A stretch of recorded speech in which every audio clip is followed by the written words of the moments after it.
Duílio admite o interesse em Renato Augusto e Paulinho, rescisão com o clube chinês pode prejudicar o Timão, polêmicas na base, salários atrasados e muito mais. Sejam bem-vindos ao canal Timão Mania. Roda a vinheta e bora pro vídeo.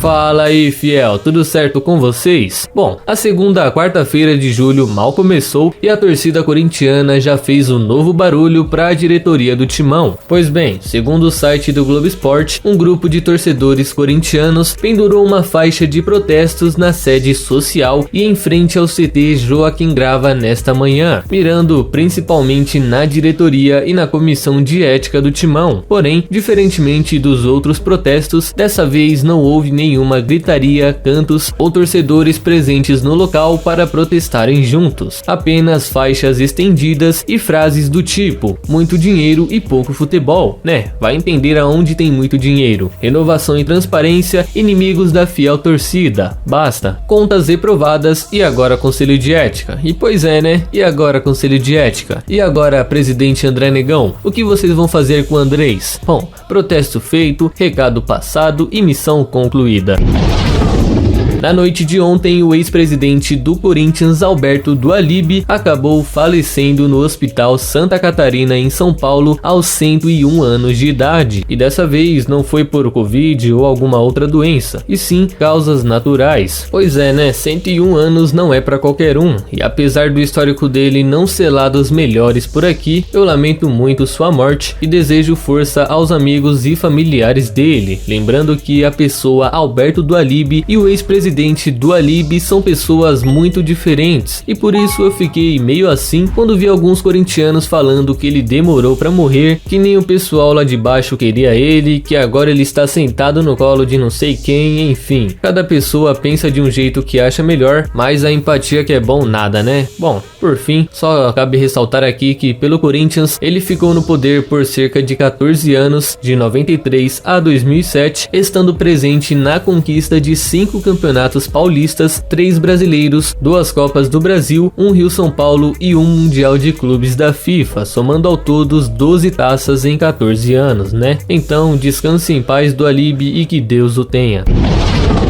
Após uma semana recheada de polêmicas e maus resultados, a base do Corinthians ganhou uma nova notícia que não agradou ninguém. Dessa vez, segundo o portal Meu Timão, os atletas já estão há 4 meses sem receber seus vencimentos, de março a junho desse ano. Os atrasos, porém, são apenas para aqueles que ainda têm um contrato de formação. Já os que assinaram um contrato profissional estão recebendo todos em dia sem nenhum problema, como por exemplo no Sub-20, onde apenas 10 jogadores não possuem contrato profissional e portanto estão sem receber, enquanto no Sub-17 aí as coisas já ficam mais complicadas, porque já são 48 atletas sem receber, fora que as categorias daí para baixo também estão sofrendo com o mesmo problema. Lembrando que o diretor de base é o Oswaldo Neto, né, conselheiro do grupo Renovação e Transparência, e o gerente geral é o Carlos Brasil, que mal chegou aí no clube e já se envolveu num BO gigante com o pessoal lá de dentro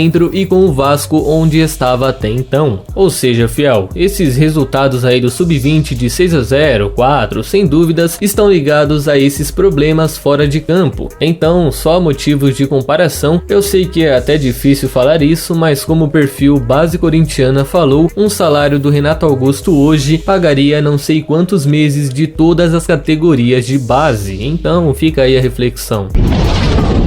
Sem contratações anunciadas para o profissional até o momento, o presidente do Corinthians, Duílio Monteiro, confirmou nesta semana que vê sim o retorno de Paulinho e Renato Augusto como ótimas contratações para o clube em 2021, afirmando ainda que deve buscar pelo menos 2 ou 3 reforços até o final desta temporada. Abre aspas. Não falei com o Renato ainda porque ele tem contrato. Dependendo da forma como rescindir, se conseguir são acertos diferentes. Não sei se sai abrindo mão de alguma coisa. No caso dele, ainda tem contrato vigente, não dá para criar expectativa na torcida e depois não trazer o jogador, por isso temos que ter cuidado, mas que existe o interesse do clube em se reforçar com 2 ou 3 atletas, isso existe, fecha aspas. Pois é, fiel, essa parada aí da cautela talvez seja muito parecido com o caso do Ronaldo no final de 2008, que já estava treinando no CT do Flamengo, todo mundo achando que já estava tudo certo e do nada ele se apresenta no Timão e choca todo mundo. Então essa cautela aí tem muito a ver com esse caso para não acontecer novamente, só que dessa vez com a gente, né? E quanto a essa parte do dependendo da forma como rescindir, está ligado aos valores que ele terá de receber. Afinal, segundo informações, esse já é o 5º ou 6º mês que ele não recebe salários do clube chinês. E em caso de uma rescisão, o Corinthians teria de arcar com parte desses valores, que chutando baixo, né, deve dar ali mais ou menos 10 milhões. Então assim, dá para entender essa demora, toda essa novela que está se criando, porque a rescisão com o Benjin Goan deve acontecer mesmo. Eu acredito que até o final desse mês o acerto já estará sendo feito, mas é aí que o Corinthians terá cautela, pois eu acredito que o Duílio não quer pagar um centavo do que eles devem para trazer o meia. Enfim, resumindo aqui, verbalmente pode estar tudo certo com a gente, mas para ele vir mesmo precisa acertar essa rescisão sem custos adicionais para o timão. Caso contrário, as coisas tendem a tomar uma outra direção, certo, fiel?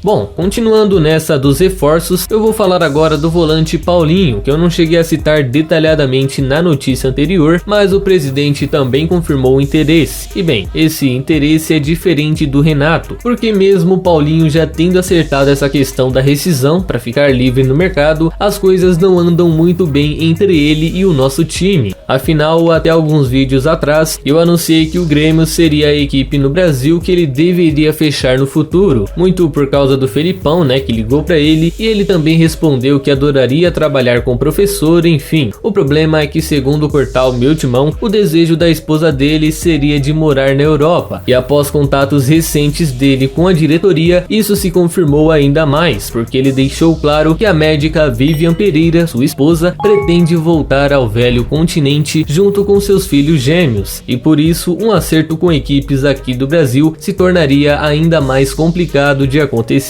E o pior é que é isso mesmo, né, fiel? Nem sempre o dinheiro vai falar mais alto. Às vezes o conforto, o país, o local, a adaptação da família também vai pesar muito na decisão da pessoa. Como foi, por exemplo, com o Renato, né, que eu nem gosto muito de falar, mas ele preferiu recusar o Corinthians para ir para o Flamengo, tanto pelas condições, é claro, mas também por ser um clube do Rio, que é onde ele estava morando até o momento, muito por conta da sua família toda que mora lá. Ou seja, mesmo que o Corinthians ofereça um salário acima de seus concorrentes, ainda será muito difícil de fechar com Paulinho. Até porque, né, fiel, para quem vem da China, Japão, Arábia, dinheiro é o menor dos problemas. Bom, de qualquer forma, é bom deixar isso claro, porque eu sei que muita gente ainda pergunta dele e acha que o cara é mercenário, é um maldito traidor por não querer voltar, beleza?